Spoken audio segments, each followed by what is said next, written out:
वरिष्ठ मनोरोग विशेषज्ञ।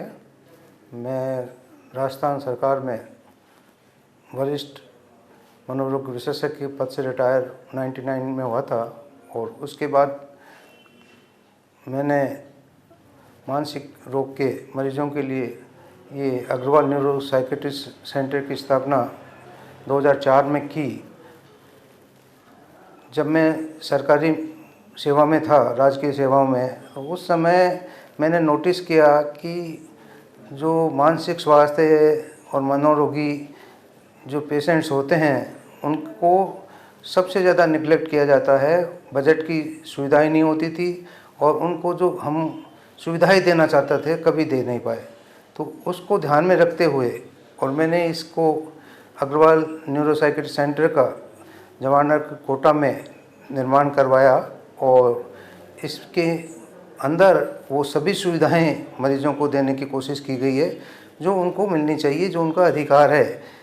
मानसिक रोगी जो होता है उसका भी जो ह्यूमन राइट्स उसी तरह होते हैं जो आम नागरिक के होते हैं उसी तरह, लेकिन कभी भी हमारे हेल्थ प्लानर्स द्वारा या हमारे जो मिनिस्टर्स हैं या राजनीतिज्ञ हैं इसमें हमेशा निगलेक्ट ही किया जाता है और एक आखिरी श्रेणी में उनको रखा जाता है, उनको सुविधाएं नहीं दी जाती।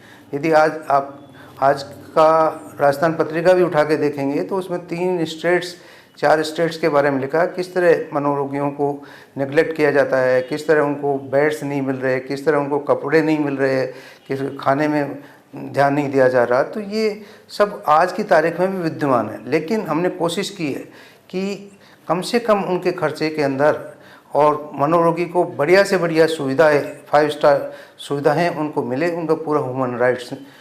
सबसे पहले तो यह है कि हमारे यहाँ कभी भी मरीज को कितना भी वायलेंट आता है उसको चैन नहीं किया जाता, उसको बांधा नहीं जाता और उसको बिल्कुल उसी नागरिक और मरीज जो रहते हैं दूसरे अस्पताल में उसकी तरह ही इसको रखा जाता है। यहाँ केवल हम वॉलंटरी एडमिशन करते हैं जिसके अंदर हम कंपल्सरी एक रिश्तेदार को यहाँ रहने को कहते हैं। 24 घंटे कोई भी उसका परिजन उसके साथ रहे और उसकी देखभाल करे और जो भी समस्या है वो हमारे स्टाफ को जाके बताए। स्टाफ तो बराबर ध्यान रखता ही, लेकिन इंडिविजुअली एक मरीज पे ध्यान रखा जा सके जिस तरह दूसरी बीमारियों में रखा जाता है। तो इस उद्देश्य को लेते हुए हमने इसका कार्यवाही की और ये इस तरह से इसको संचालन करते हैं। सबसे पहले जैसे मरीजों को चैन नहीं किया जाता, उसके बाद में आता है उनके बढ़िया स्वच्छ पानी मिले, तो हम इन जगह जगह इनके लिए एक्वागार्ड लगा रखे हैं, वाटर कूलर्स लगा रखे हैं। बाहर पब्लिक के लिए भी इनको बाहर भी एक एक्वागार्ड और वाटर कूलर लगा रखा है जो पब्लिक भी बाहर की पब्लिक भी आते जाते यहाँ पी सकती है। तो इनके जैसे स्वच्छ पानी दिया जाए, उसी तरह दूसरे लोगों को मिलता है वैसे ही सुविधाएं, जैसे गर्मियों के अंदर वाटर कूलर की सुविधाएं मिले या एसी की सुविधाएं मिले वो भी उनको प्रोवाइड की जाती है। इनके एंटरटेनमेंट का भी यहाँ ध्यान रखा जाता है, जैसे यहाँ पे उनके लिए एक बीच में गैलरी में टीवी होता है, कुछ रूम्स जो एसी रूम हैं उनमें टीवी और फ्रिज दोनों प्रोवाइड किया जाता है और पूरे हॉस्पिटल के अंदर EPP से जुड़ा हुआ होता है ये। और कहीं भी किसी भी वार्ड में हम बात कर सकते हैं। वार्ड जो प्राइवेट वार्ड्स हैं उनमें एक घंटी भी दी हुई है जो रिसेप्शन में बज जाती है और वो हमारे जो नर्सिंग स्टाफ तुरंत उस जब तक नहीं अटेंड करता लाइट जलती रहती है और वो जाके उसको अटेंड कर लेता है।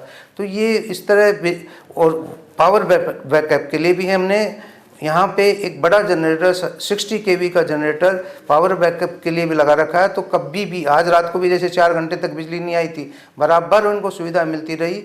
तो ये सब चीज़ें, चाहे वो बिजली की पानी है, शुद्ध पानी की है, बिजली की समस्या है या पावर बैकअप की है या उनको चयन करने की, ये सब चीज़ों को ध्यान रख के यहाँ पे उनका इलाज किया जाता है। ये बेसिक चीज़ है। अब जहाँ इलाज की बात है तो इलाज के लिए भी जैसे आज मेरा भी जो एक्सपीरियंस है बहुत लंबा एक अरसा हो गया मेरे को इस फील्ड में। 1976 से मैं इस फील्ड में जुड़ा हुआ हूँ। वैसे तो मैंने MBBS 1968 में कर लिया था, लेकिन जो पोस्ट ग्रेजुएशन मैंने साइकेट्री में किया उसके बाद बराबर इस फील्ड में जुड़ा हुआ हूँ। पहले मैं गवर्नमेंट के अंदर मेडिकल कॉलेज में असिस्टेंट प्रोफेसर की पोस्ट में Ajmer medical college, Udaipur medical college में था। उसके उपरांत मैं कोटा में against the post of junior specialist, यहीं पे मैंने वरिष्ठ चिकित्सक और विभागाध्यक्ष का कार्य भी किया। और एक 99 में मैं राष्ट्रीय सेवाओं से रिटायरमेंट से कुछ महीनों पहले वॉलंटरी रिटायरमेंट ले लिया। और इस तरह मेरे अलावा दूसरे साइकोलॉजिस्ट यहाँ एक्सपर्ट हैं, इसके अलावा मेडिकल ऑफिसर जो मेरे यहाँ हैं वो भी पूरी राजकीय सेवा बिता के सेवानिवृत्त होके 15 साल से यहाँ पे कार्य कर रहे हैं। तो ये इस तरह से बहुत ही सीनियर डॉक्टर्स द्वारा, सीनियर नर्सिंग स्टाफ्स द्वारा यहाँ ध्यान रखा जाता है और मरीज को देखभाल की जाती है। खासकर ये भी बताना चाहूँगा कि हमने विदेशों में भी कई तरह के पेपर इसमें पढ़े हैं, वर्ल्ड कांग्रेस में वाशिंगटन के अंदर, हांगकांग के अंदर, केप टाउन के अंदर। तो वहाँ पे हमने हमारा पेपर था कोमॉर्बिडिटी पे, वर्ल्ड कांग्रेस के अंदर कोमॉर्बिडिटी, क्योंकि अक्सर साइकेट्रिक मरीजों में केवल हम साइकेट्रिक बीमारियों को देखते रहते हैं, लेकिन मैंने पाया कि इनके अंदर दूसरी बीमारियां भी बहुत होती हैं, तो उनका भी आपको डायग्नोसिस करना ज़रूरी होता है और साथ में उसका भी इलाज करना ज़रूरी होता है। इसको कोमॉर्बिडिटी बोलते हैं। आजकल WHO भी कहता है कि इंटीग्रेटेड अप्रोच होनी चाहिए, चाहे वो साइकेट्रिक मरीज है या फिजिकल मरीज है, जो दूसरी फिजिकल बीमारियों की वजह से भी हैं, उनमें भी डिप्रेशन पाया जाता है। WHO का थीम था एक बार कि psychiatric and physical illness are co occurring disorders, जो हमेशा साथ आती हैं।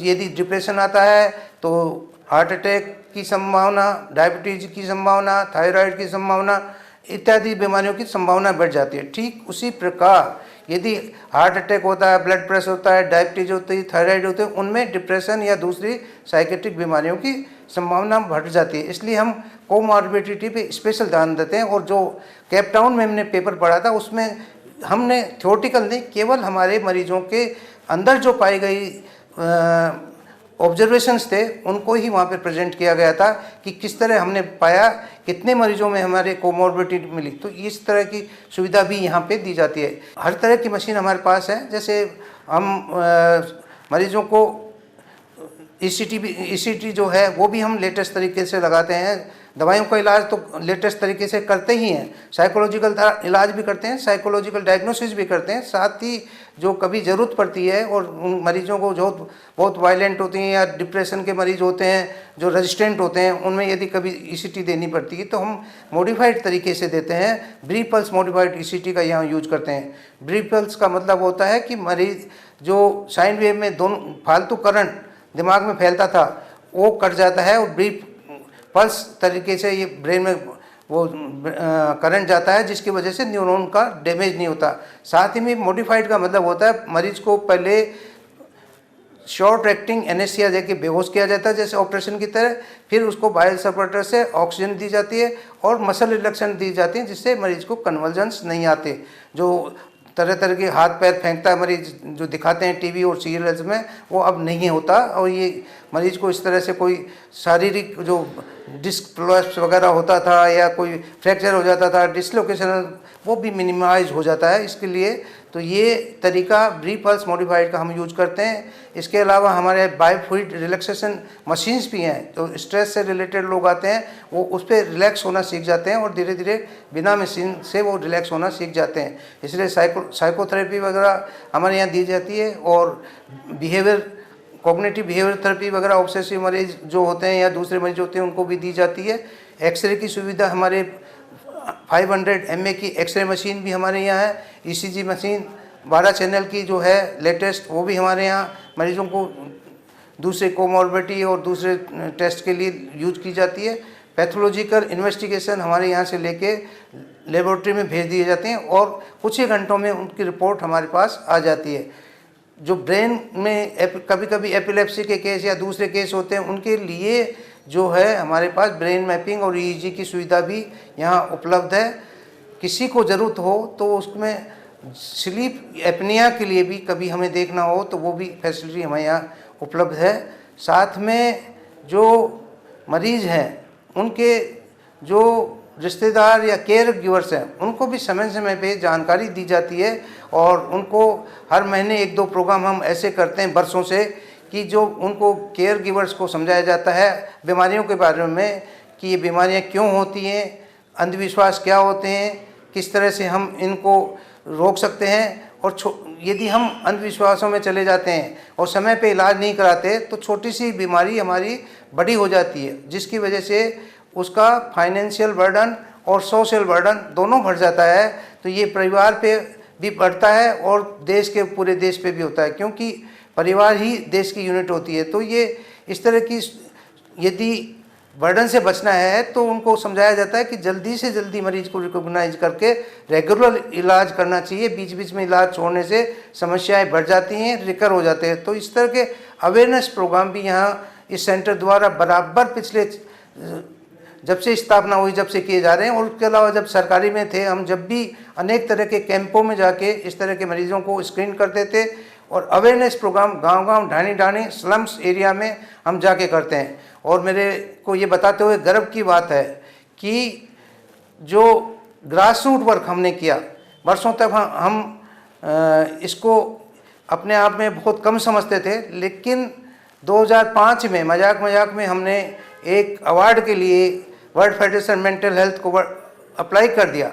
और हमने कभी उसका रिजल्ट देखने की कोशिश नहीं की कि हमें मिलेगा, क्योंकि हमें उम्मीद ही नहीं थी कि हम इसको डिजर्व करते हैं। हमने तो ऐसे ही डाल दिया था। लेकिन एक दिन लेटर आता है वहाँ से कि where you lost, we are searching you for last 5-6 months, we are unable to get you, we are worried that you are unaware of this fact कि you have won R.C. Hunter Award of Excellence 2005.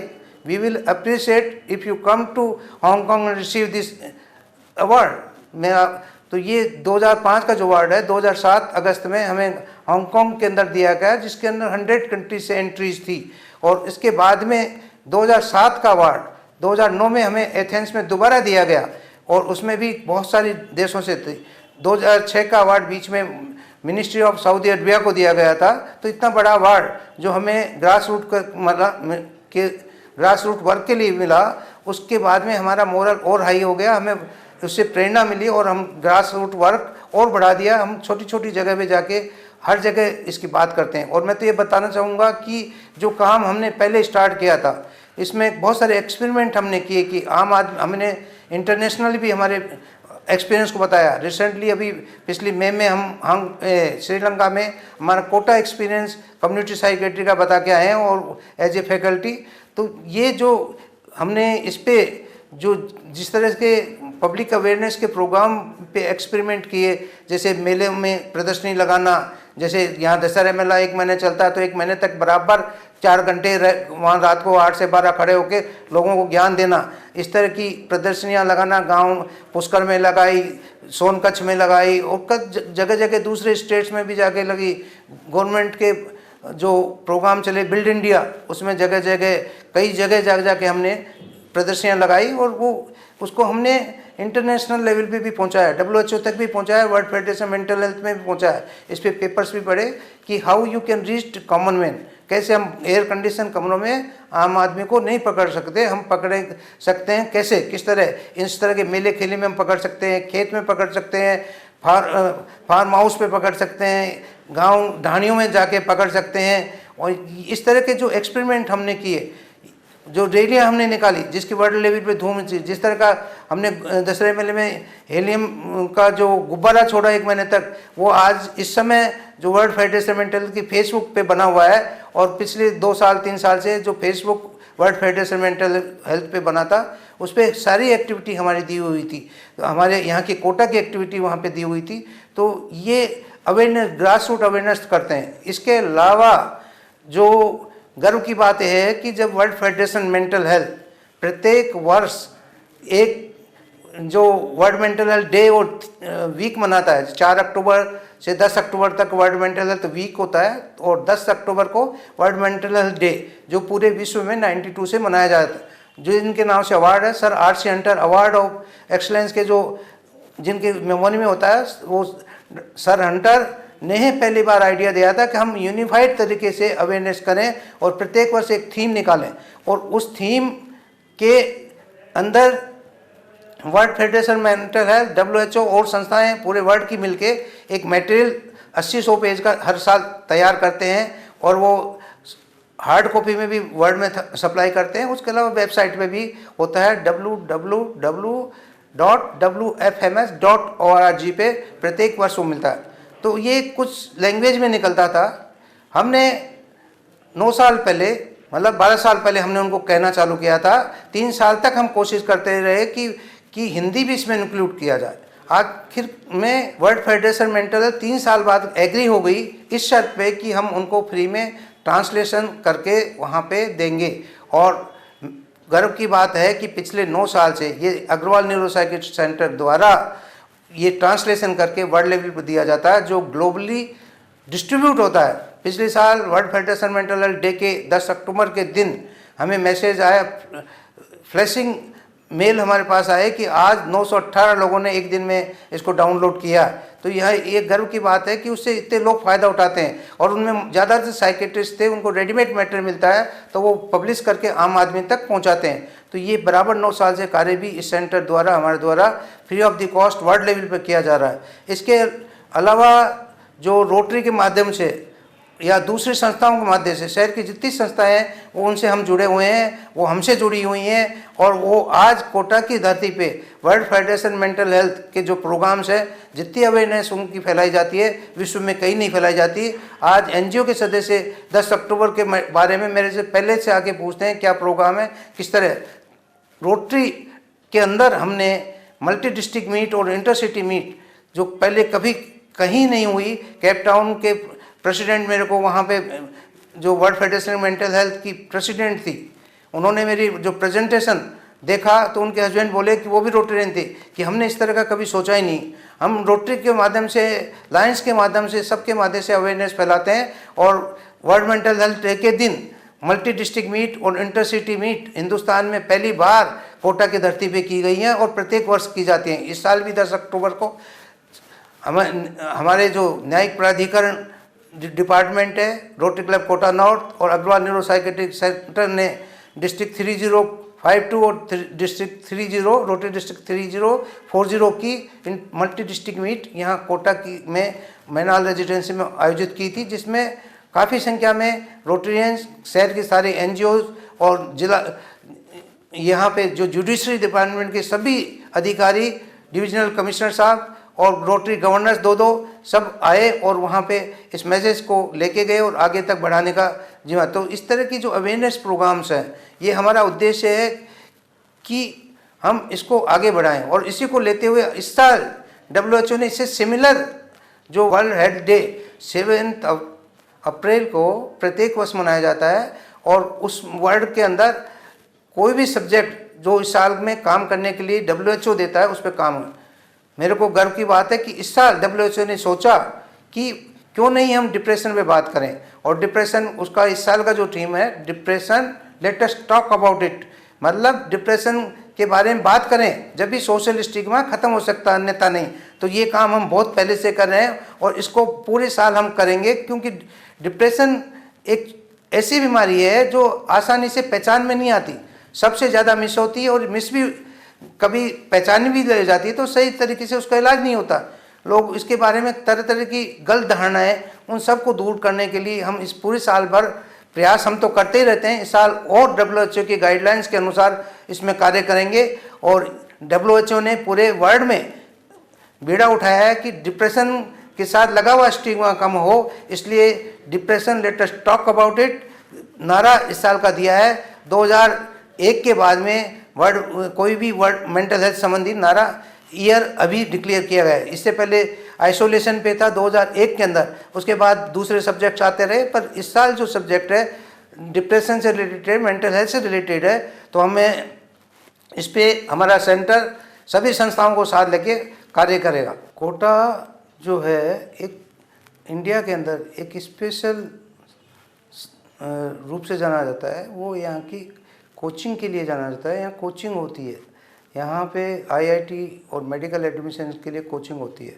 और ये जो coaching होती है इसमें बच्चे कुछ stress में आ जाते हैं। इस पे हमारे यहाँ एक डॉक्टर जो DNB, हम यहाँ मैं पहले बताया DNB भी यहाँ हमारे यहाँ होती है। DNB पोस्ट ग्रेजुएशन हमारे यहाँ होती थी, जिसमें एक डॉक्टर से मैंने इस पर थीसिस भी कराया था, psychiatric mobility in coaching students versus non coaching student, तो उनमें 25% डिप्रेशन ज़्यादा। पिछले दिनों में आपने देखा होगा कि कोटा के अंदर सुसाइड के मामले में मीडिया में, वर्ल्ड मीडिया में काफ़ी उछाला गया और काफ़ी सुसाइड के मामले में। तो इसके लिए हमारी संस्था, मैं एक संस्था है यहाँ पे होप सोसाइटी, जिसका मैं स्वयं प्रेसिडेंट हूँ, और जिला एडमिनिस्ट्रेशन के साथ, डिस्ट्रिक्ट एडमिनिस्ट्रेशन के साथ मिलकर हम उसको चलाते हैं। वो कुछ समय के लिए बंद हो गई थी, तो सुसाइड की रेट बढ़ी, तो फिर हल्ला मच गया था, तो ये पुनः वो संस्था हमने चालू कर दी। वैसे 22 जुलाई 2010 में पहले उसकी स्थापना की थी, और उस समय हमने 5000 लोगों को इसमें मदद की थी स्ट्रेस और आत्महत्या रोकथाम के लिए। अभी पिछले मार्च से वापस इस संस्था को चलाया है, उस जब से करीब 800-900 लोगों को हम शायद हेल्प कर चुके हैं, और उसमें करीब 88 लोग ऐसे हैं जो उसी दिन सुसाइड करने वाले थे, तो उनको भी रोका गया और काउंसलिंग की। तो हमारे काउंसलर्स तो होप सोसाइटी तो इसमें राउंड द क्लॉक रहते ही, साथ में सामने हमारे हॉस्पिटल के सामने होने की वजह से हमारा स्टाफ भी 24 घंटे उनकी सेवा में लगा रहता है। किसी भी हेल्प की ज़रूरत हो तो उनको दी जाती है। तो इस तरह करीब 6000 लोगों को जो मदद दी गई, उसमें भी डे टू डे हमारे स्टाफ का, और खासकर मैं तो उसका प्रेसिडेंट हुई, इसलिए मैं तो डेली उसकी रिपोर्ट को चेक करता हूँ उस तरह। तो वो भी एक नोबल कॉज हम इसके लिए कर रहे हैं। तो मैं तो आम जनता को आज यही मैसेज देना चाहता हूँ कि आम नागरिक मानसिक बीमारियों को ऐसी बीमारी नहीं समझे जो घृणा करने लायक मरीज हैं, ऐसे मरीजों को नहीं समझे। उनको मरीजों को ज़रूरत होती है सहानुभूति की, और जल्दी रिकॉग्नाइजेशन की, जल्दी पहचान के, और जल्दी से जल्दी डॉक्टर के पास ले जाएंगे तो वापस वो ठीक होके आपके परिवार के लिए और देश के लिए प्रोडक्टिव नागरिक बन जाएगा। अन्यथा वो आपके ऊपर पैरासाइट मतलब जोक का काम करेगा, और वो इससे बचने के लिए जल्दी से जल्दी इसको पहचाने और सही व्यक्ति के पास ले जाकर इलाज करें। केवल अंधविश्वासों की वजह से उसकी छोटी सी बीमारी को बड़ी बीमारी नहीं बनाएं। इसी के साथ में आप लोगों को अच्छे स्वास्थ्य की कामना करता हूं।